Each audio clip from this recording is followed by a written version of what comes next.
In 9 months, I turned this abandoned $160,000 18-room apartment building with no tenants and no income into an $800,000 property with huge passive cash flow. Here is how I did it.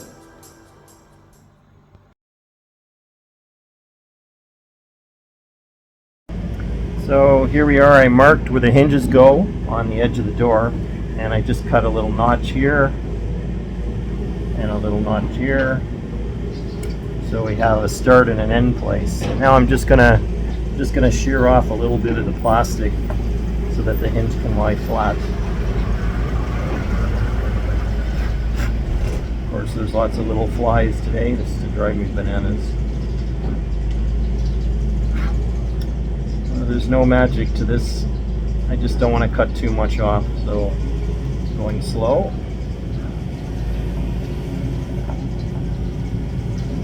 Probably would have been better if I had a sharper knife, but that I don't have.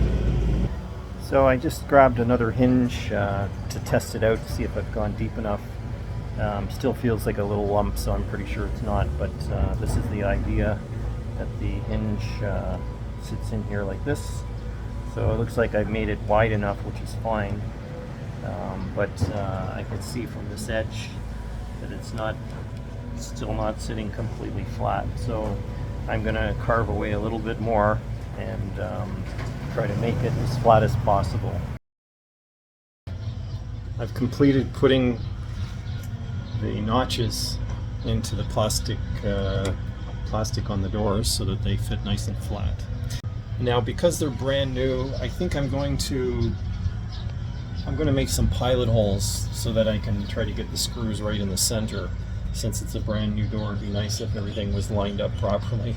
And then at least I'm starting from a good point, and then if things get messed up later, then I have to shift things a little bit. I'm going to mark with the hinges a little circle inside with the pencil.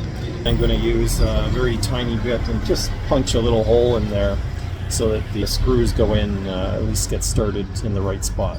Now little tiny, I'm going to just punch a hole in the center of each of those holes, and I repeated the same thing for the other two hinges as well. I just drill little kind of pinholes, a very small tiny bit into the side of the door. So this will just be kind of a guide. The door is quite heavy, especially with the glass on it, and it's a big door. I need to get it to hold itself in place so that I can put the screws in nice and straight and have at least a chance to get things to balance properly. I made the wrong adjustment first because the door needed to move towards the frame. It was a little bit too far out, so I wanted to move it back in. So what I did was I recessed the hinges a little bit inside, thinking that maybe I would get it to close closer. Now the door doesn't close because it hits the casing on this side. I decided to recess the hinges more, like really deep inside. You can probably see this. So when you close the door, it's pretty much just fitting inside the frame, rather than ripping out the whole frame and trying to put a thinner frame in. That was the alternative, or buying a smaller door. So what I start to do now is I'm chiseling off the door frame inside. The opening is not square. The door, I'm assuming, was square. What I realized was the door that's supposed to be 200 by 80 is actually 200 and a little bit, with this plastic kind of rim sticking out. I had to shave off the inside edge here, and it was the only way I could get the door to close. And I recessed the hinges a second time, and then a third time. It was exactly tight to one side and tight to the other. So it was exactly, if there were no hinges, you could just hammer the door into the frame. Not only was it a challenge to fit the door inside the frame, but when the door opened, it also barely fit.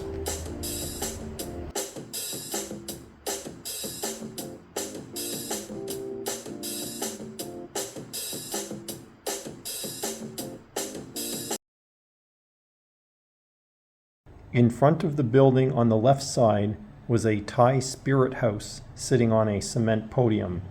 Because the patio space was limited, I had to remove it.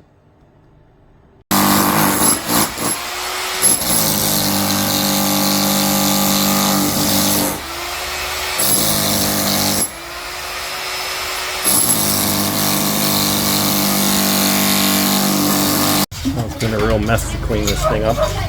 We've got a few people helping now, but it's a really bigger job than you think. It's been a few hours and they're still chipping away. Luckily I have the jackhammer. You still have to use the brute strength and the hammers and wire cutters. There seems to be like mesh inside. Finished, so I decided to start chipping away. I have some ants in my shirt. I started to chip away at the tiles that are on the patio, and just a moment ago they delivered the cement and the new tiles, so it's pretty exciting.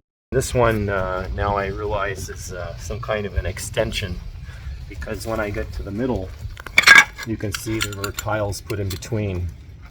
So these came off easy and the other ones coming off in little bits. So I think what I'm going to do is I'm going to get my my power tool out and start removing it that way. But this is going to make another big mess. It's a good thing I have lots of these pails left over from paint.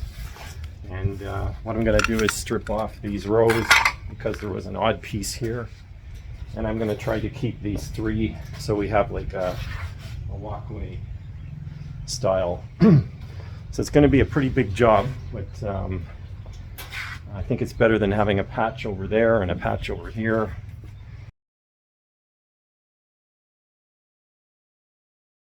I got the jackhammer out,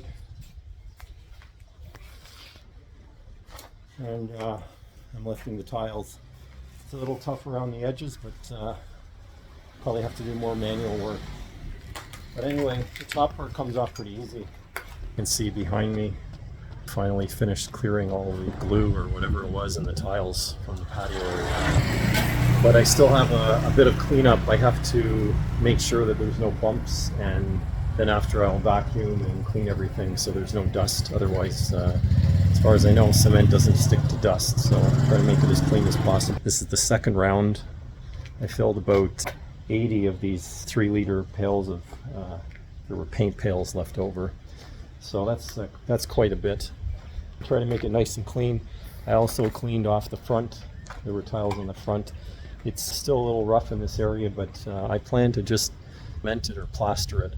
So I'm not that concerned about how it looks at the moment, and I'm also not sure yet because I haven't measured how far the tiles will stick out. So maybe they overlap. If they don't, when I check, then I'll have to cut back a little bit more with the jackhammer. So I'm just testing my first tile here.